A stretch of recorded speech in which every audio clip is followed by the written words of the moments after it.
और हमारे दो सहयोगी लगातार हमारे साथ बने हुए हैं। खास मेहमान भी इस वक्त हमारे साथ मौजूद है। फैशन डिजाइनर संजना जॉन हमारे साथ में है, राकेश हमारे साथ में है, विकास श्रीवास्तव भी लगातार हमें जानकारी यहां पर दे रहे हैं। विकास, आप हमें यहां पर बताइए, कानूनी कार्रवाई को लेकर एनसीबी की तरफ से क्या करिश्मा प्रकाश की ये तस्वीर नजर आने वाली है और कितने बजे तक? जी देखिए, दोपहर के 12 बजे से 2 बजे के बीच का वक्त मुकर्रर किया गया और यहाँ पे बहुत ही नीतिबद्ध तरीके से स्ट्रैटेजिकली क्वेश्चनिंग करने की तैयारी एनसीबी की है। मैं आपको बता दूं कि आज जया शाह, श्रुति मोदी और करिश्मा प्रकाश, इन तीनों को आमने सामने बैठाकर पूछताछ की जानी है ताकि झूठ बोलने की कोई गुंजाइश न बचे। जो चैट सामने आए हैं, जो व्हाट्सएप चैट सामने आए हैं, उनमें जितने लोगों के नाम आए हैं, उनसे आखिर ड्रग्स का कितना पुराना कनेक्शन रहा है, ये खरीद फरोख्त जो हो रही है वो कितने साल पुरानी है, ये तमाम बातें जो है इनके कॉरोबोरेशन में निकल कर सामने आएंगी। और एक बड़ा नाम जो सबीना अब आ रहा है, वो खुद जो है एक प्रोड्यूसर हैं, उनका नाम आ रहा है मोंटिनो वर्मा, जो कि उन्होंने कई फिल्में बनाई हैं, लेकिन वो क्वान कंपनी में स्टेक होल्डर भी हैं। और एक क्वान कंपनी वही है, क्वान टैलेंट मैनेजमेंट कंपनी, जिसमें करिश्मा प्रकाश भी काम कर चुकी हैं, जया शाह भी काम कर चुकी हैं। तो ये कंपनी का भी की भूमिका भी जो है वो संदिग्ध बताई जा रही है। क्या इसमें काम करने वाले जितने भी मैनेजर हैं, टैलेंट मैनेजर हैं, क्या ये ड्रग कार्टेल में शामिल थे? इसकी भी जांच अब एनसीबी करेगी और मुमकिन है कि इस प्रोड्यूसर और दीपिका पादुकोण के बाद और कई नामों का खुलासा होगा और पता चलेगा कि बॉलीवुड किस तरीके से नशे की गिरफ्त में सालों से पड़ा हुआ है। सबीना, चलिए राकेश, आपकी तरफ भी रुक करेंगे, लेकिन उससे पहले संजना जॉन से एक सवाल यहां पर पूछ लेते हैं। संजना जी, साल 2019 में करण जौहर ने एक वीडियो अपलोड किया था जिसमें सीधे और साफ तौर पर तमाम फिल्मी हस्तियां दिखाई दी थी जो कि नशे में धुत थी, जिनमें से दीपिका पादुकोण पहले फ्रेम में आती हैं और वो भी पूरी तरह से उनकी बॉडी लैंग्वेज से बच्चा भी समझ जाएगा कि किस तरह से वो नशे में इस वक्त धुत थी। आपको लगता है जांच होनी चाहिए ऐसे वीडियोज की, खासतौर से करण जौहर की पार्टी के इस वीडियो की, कि कहीं इन तमाम दिग्गज हस्तियों ने ड्रग्स तो नहीं ले रखा था, कहीं जो ड्रग्स कनेक्शन बॉलीवुड का सामने आया है वो उसी से तो नहीं जुड़ा हुआ था? क्या आप मांग करेंगे इसकी? डेफिनेटली, जितने भी हो हम ड्रग्स के खिलाफ हैं और ये सब जो है आइडल्स है, दे यूथ आइकन्स, एंड जितने भी युवा इनको देख के फॉलो करते हैं बहुत गलत मैसेज जाते हैं। इसलिए जो भी छोटी सी जानकारी फिल्म में आते तो तुरंत मैसेज आते हैं, यू नो द सेंसरशिप पर आते हैं, and that is a direct message being given that these things are wrong. So जब ऐसे youth icons when they are giving a wrong message to the youth of our country is there, and we have to immediately take stringent action. इसके लिए हर कदम से government को, law को, youth को ये समझना है that these are not the things to be followed, ये हमें फॉलो करने की नहीं है और एक्शन लेते ही ये स्टॉप हो जाएगा। सो मध्यम बिल्कुल, यहाँ पर युवा वर्ग को ये समझना भी होगा, क्योंकि जब इन फिल्मी हस्तियों से ये सवाल किया जाता है कि फिल्मों में जो नशे में धुत अपनी रोल को यहाँ पर बड़ी ही बेहद संजीदगी के साथ निभाते हैं, क्या उन पर असर नहीं होगा? तो सीधे और साफ तौर पर उनके शब्द यही होते हैं कि युवा अपने आप को समझता है, उसके पास सोच समझ के साथ में फैसला लेने की आजादी है कि हमें देखे या ना देखे, और ये तो सिर्फ एक किरदार है जो कि हम फिल्मों में निभा रहे हैं, लेकिन असल जिंदगी में ये किस तरह का किरदार निभा रहे हैं वो एक के बाद एक बॉलीवुड के ड्रग्स कनेक्शन से सामने आ रहे हैं। राकेश भी हमारे साथ मौजूद है। राकेश, फिल्मी हस्तियों का अपनी तरफ से दलील देना अब कोई मायने नहीं रखता, खासतौर से ऐसे वक्त में जब दीपिका पादुकोण जैसी हस्ती का नाम भी ड्रग्स कनेक्शन को लेकर इस तरह से सामने आ रहा है उस चैट के जरिए। बिल्कुल निश्चित तौर पर तमाम दलीलें आप देते हैं, आप कहते हैं कि बॉलीवुड ने बहुत कुछ लोगों को दिया है, लेकिन अब आपसे ये पूछा जाना चाहिए कि अब बॉलीवुड और बॉलीवुड के सितारे देश के लोगों को क्या दे रहे हैं? क्या वो इस बात की सीख दे रहे हैं कि नशे की गिरफ्त बड़ी अच्छी चीज होती है? क्या वो इस बात की सीख देते हैं, वो पर्दे पर अपने कैरेक्टर्स और अपने पात्रों के जरिए एक संदेश देने की बातचीत करते हैं, लेकिन इस असल जिंदगी के जरिए वो कौन सा संदेश देने की कोशिश कर रहे हैं? ये सवाल पूछा जाना चाहिए। मधु मंटेना वर्मा का आप जिक्र कर रही थी, देखिए मधु मंटेना वर्मा, इनको नेशनल अवार्ड मिल चुका है। सवाल ये उठता है कि आपको नेशनल अवार्ड मिल चुका है, क्या आपने उस अवार्ड की इज्जत रखी? आप जिस क्वान कंपनी में काम करते हैं उस क्वान कंपनी के कई कर्मचारी अब एनसीबी के रडार पर हैं। जया शाह से पूछताछ होती है, जब ग्रिल करती है एनसीबी तो उसमें मधु मंटेना का नाम खुलकर सामने आ जाता है। और दरअसल देखिए ये पूरा नेक्सस है। नेक्सस इसलिए क्योंकि आप अगर इन सारे नामों को एक साथ अगर आप रख देती हैं सबीना, तो वो एक बड़ा नेक्सस, एक सारे तार जुड़ते जाएंगे।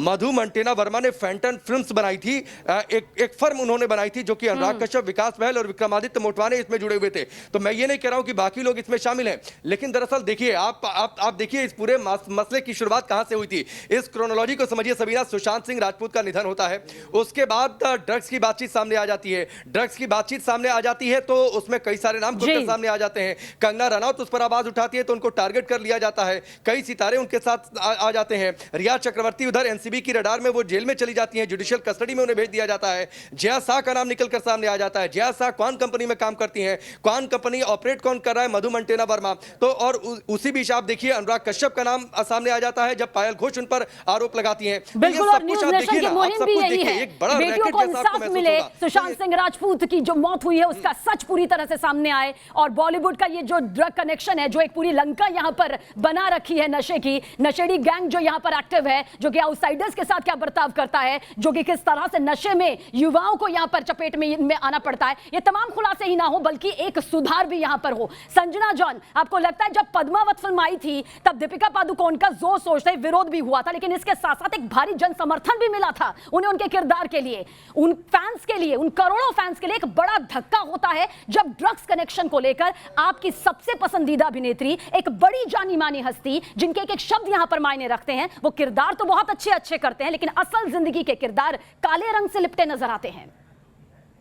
Absolutely. Actually, मैं खुद इतनी शॉक्ड हूँ क्योंकि मैं जितना इन्वॉल्व रह चुकी हूँ सेलिब्रिटीज के साथ, इनकी जितने पार्टीज में मैंने कभी ऐसा नहीं देखा है। सो एक्चुअली ये जो वीडियो और अब जो बात खुल के आ रहे हैं, ये देख के बिल्कुल एक अनबिलीवेबल फीलिंग है कि ऐसे भी है। और दूसरी बात ये है कि दीपिका पादुकोण खुद इतना रोल मॉडल रह चुकी है और हर एक दम उन्होंने अच्छे मैसेजेस लिया है और अच्छी चीजों के लिए, she is been a social activist काफी चीजों के लिए। सो बहुत आश्चर्यपूर्ण है कि दीपिका पादुकोण ऐसे कर सकते हैं because she is a role model in a lot of ways women के लिए। जैसे आपने कहा संजना, अभी आपने कहा कि आपने भी कई ऐसी फिल्मी पार्टियों को अटेंड किया है, आप भी इसका हिस्सा बनी है। हम सभी को कटघरे में खड़ा नहीं कर रहे हैं, लेकिन हम उन लोगों को कटघरे में जरूर खड़ा कर रहे हैं जो कि इस तरह से ड्रग्स कनेक्शन में फंसते हुए नजर आ रहे हैं। विकास की तरफ रुख करेंगे। विकास, आपको लगता है कि जो कानूनी कार्रवाई आज सवालों जवाबों की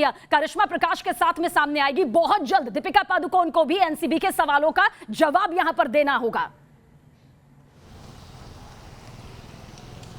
निश्चित सबीना, देखिए दशकों पहले एक लाइन लिखी गई थी कि बात निकलेगी तो बहुत दूर तक जाएगी।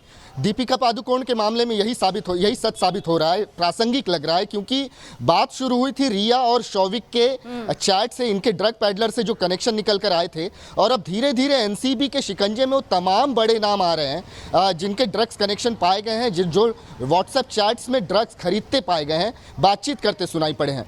तो ये सिर्फ एक आगाज भर है। मैं बता दूं कि दीपिका पादुकोण का नाम जो है ये सिर्फ एक आगाज भर है, अंजाम इससे बहुत बड़ा होने जा रहा है।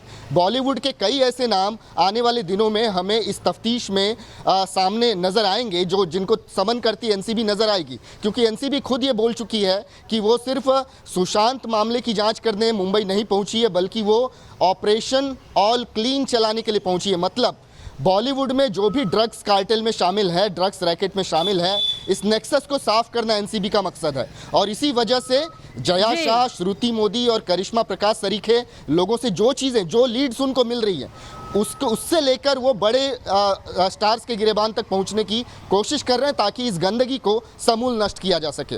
जी सबीना। बिल्कुल, जो थाली दूर से देखने में बेहद खूबसूरत लगती है, उस थाली में कितने छेद हैं और उस थाली में क्या क्या परोसा जाता है, लगातार एक के बाद एक सामने आ रहा है। और न्यूज़ नेशन की ये बड़ी मुहिम भी यहाँ पर जारी है, एक्सप्लोसिव खुलासा लगातार हम यहाँ पर कर रहे हैं। राकेश, इन फिल्मी हस्तियों से लगातार दर्शक सवाल पूछ रहे थे, लगातार लोकतंत्र का चौथा स्तंभ खासकर हमारा चैनल भी पूछ रहा था, आप खामोश क्यों हैं, आप चुप क्यों हैं? आपकी एक आवाज में तो बहुत कुछ हो सकता है, आपकी आवाज तो हजारों की आवाज है, लाखों की आवाज है, करोड़ों की आवाज है। और ये बड़ी हस्तियां जिनमें दीपिका पादुकोण भी शामिल रही, बिल्कुल खामोश थी, किसी के मुंह से कोई कुछ एक शब्द नहीं निकल रहा था, ना सुशांत के लिए, ना दिशा के लिए, ना ही पायल घोष के लिए कुछ निकला, ना ही ड्रग्स का ये जो पूरा कनेक्शन निकला। ये डर था मन में?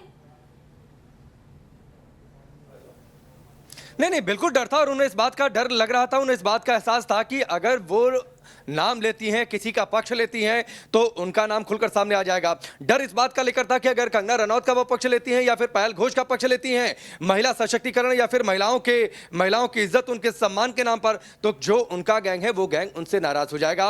उनके खुद के जो वो कहते हैं ना चिराग तले अंधेरा, दरअसल सब कुछ गड़बड़ वहीं पर है, सब कुछ गड़बड़ वहीं पर है। हमने लगातार इस बात को लेकर सवाल पूछा सबीना कि कंगना रनौत पर इस तरीके से गाली गलौज वाले शब्दों का इस्तेमाल किया जाता है, तो क्या महिला होने के नाते जो महिला अभिनेत्रियां हैं वो एक सुर में आवाज बुलंद नहीं कर सकती थी? लेकिन किसी ने छू तक नहीं की। पायल घोष इस तरीके से गंभीर आरोप अनुराग कश्यप पर लगाती है। ठीक है, आपकी पायल जी बिल्कुल बिल्कुल राकेश, और यही सवाल लगातार न्यूज नेशन यहां पर उठा रहा है। और देश के तमाम युवाओं को यह देख लेना चाहिए कि जिन्हें वो अपना आदर्श मानते हैं, जिनके लक्ष्य कदमों पर वो चलना चाहते हैं, जिन्हें अपना रोल मॉडल मानते हैं, जिन्हें अपनी जिंदगी मानकर घर में इनकी तस्वीरें चिपकाते हैं और इन्हीं के जैसा बनाना चाहते हैं, वो उन्हें अपना आदर्श बनाने से पहले कम से कम कुछ सोचें जरूर, क्योंकि ये खुलासे इसलिए ही हो रहे हैं ताकि आप सही राह पर चले और इंसाफ यहां पर मिल सके। और देश के युवाओं को न्यूज नेशन जरूर देखना चाहिए, क्योंकि एक ऐसी बड़ी करोड़ों की तादाद में है जो कि अपना रोल मॉडल इन अभिनेत्रियों को, इन अभिनेताओं को मानते हैं, जो कि लगातार ड्रग्स कनेक्शन में फंसते हुए दिखाई देते हैं, जिनके चैट सामने आते हैं, जो रियल लाइफ में कुछ और है और रियल लाइफ में तो बिल्कुल ही कुछ और नजर आते हैं। संजना जॉन, कितना जरूरी हो जाता है कि अब सिर्फ बहस नहीं करनी है, अब नतीजा यहां पर आना चाहिए। बॉलीवुड में जो आउटसाइडर्स के साथ होता है, बॉलीवुड में जिस तरह से कास्टिंग काउच होता है, बॉलीवुड में जिस तरह से ड्रग कनेक्शन का गंदा खेल खेला जाता है, ये वो बड़ी कमियां हैं, ये वो बड़े छेद हैं जिनका भरना जरूरी है। ये सबीना, सॉरी, हम लोग जो देख रहे हैं ये एक छोटा परसेंटेज ही होगा, क्योंकि जितना एक पूरा इंडस्ट्री है उसमें बहुत अच्छे लोग हैं, हम उसको भी देखना चाहिए। एंड अब ये जो हो रहा है, ब्लैक शिप को देख के सारे ब्लैक बोल रहे, वो गलत है और हमें आइडेंटिफाई करने चाहिए जो गलत है और गलत लोगों को सजा देने चाहिए। नहीं तो क्या हो रहा है, हम पूरे बॉलीवुड को गलत बोलने से एक इंडस्ट्री को। संजना जॉन जी, आप बिल्कुल सही कह रहे हैं। हम भी अपने न्यूज नेशन के मुहिम के जरिए, इन खुलासों के जरिए उनका नाम बिल्कुल नहीं ले रहे हैं जिनके खिलाफ हमारे पास सबूत नहीं है। कोई नहीं बोल रहा, ना हमारे सहयोगी, ना हमारे संवाददाता, और ना ही हम किसी गेस्ट को बोलने दे रहे हैं। लेकिन जिन अच्छे लोगों से, जिन दिग्गज लोगों से उम्मीद की जा रही है, वो तो बिल्कुल खामोश है। बॉलीवुड के दबंग हो, बॉलीवुड के शहंशाह हो, बॉलीवुड के खिलाड़ी हो, सबके मुंह में टेप चिपकी हुई है, कोई आने को तैयार ही नहीं है। क्या ये मुद्दे उनके लिए कोई मायने नहीं रखते? समीना, अगर जितना हम बोलते, ये एलिगेशंस जो अब है, इसको सीबीआई का अब माध्यम से इन्वेस्टिगेशन हो रहा है एंड आई एम श्योर जब इसका कार्रवाई हो जाते हैं, एंड न्यूज नेशन ने जितना अच्छा किया कि जितना एविडेंस था वो सीबीआई को दिया, क्योंकि एक बॉडी है इसको इन्वेस्टिगेट करने का, इसका सच्चाई आगे लाने का। और ये मुहिम हमारी लगातार जारी रहेगी, हमारी ये महाकवरेज इसी तरह से जारी रहेगी, क्योंकि अब हमारा मकसद सिर्फ मुद्दे को सामने रखना नहीं है, खुलासा करना नहीं है, बल्कि जगाना है, देश को जगाना है, ताकि ये हकीकत सामने आ सके, बॉलीवुड के शैतान सामने आ सके, ये ड्रग कनेक्शन पूरी तरह से सामने आकर इंसाफ मिल सके, जो कि इसके जाल में फंसे हुए हैं और जो कि फंसा रहे हैं। एक छोटा सा ब्रेक, आप सभी हमारे साथ बने रहिएगा, फौरन हाजिर होंगे।